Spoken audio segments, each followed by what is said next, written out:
അവന് പോയിട്ട് വരുമ്പോ എന്താ സാധനം കണ്ടേന് ആ സാധനം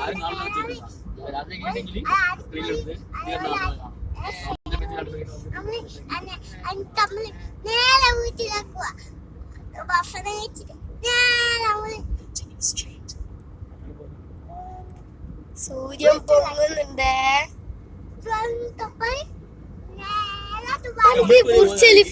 രോമാഞ്ചം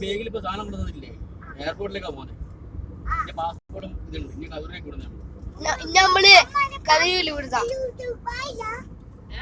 ദുബായ് ഇല്ലേ, ദുബായിലല്ല, ദുബായിൽ അങ്ങോട്ടൊരു എയർപോർട്ട് ഉണ്ട്. ആ എയർപോർട്ടിൽ നിന്നെ കൊണ്ടേ വിടും. ഇന്ന് പ്ലെയിനിൽ കയറ്റി വിടും. നമ്മളല്ല നിന്നെ എയർപോർട്ട് കൊണ്ടാക്കും. എയർപോർട്ട് കൊണ്ടാക്കിയിട്ട് അവിടെ സെക്യൂരിറ്റി പറയും. സെക്യൂരിറ്റി പറഞ്ഞിട്ട് കുറച്ചും കൊണ്ടുപോകും.